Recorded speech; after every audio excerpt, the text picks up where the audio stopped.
Po të ishte gazetaria si duhet, do ta kështesh përfat gjithë trendin si ka qenë. Pra Kosova ka qenë e fundit, kur ne kemi marrë qeverisjen, dhe tash kemi ngritur, pra kemi ngritje më lartë në atë tabelë rankingi. Fakt nëse shihet viteve të kaluara, pra deri në vitin 2019, diferenca e Kosovës me vende tjera ka shku duke u rrit.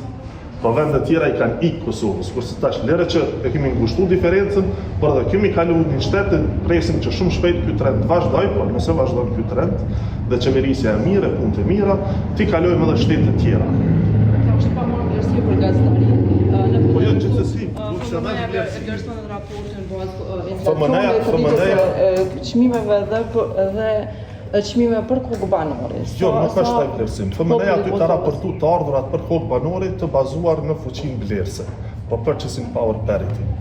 Unë s'po bëj vlerësimin, vetëm e thash që nëse shikohet trendi, pra pyetja do mund të ishte shtuar pak më ndryshe, sepse trendi tregon që Kosova ka përparim në raport me shtetet e tjera.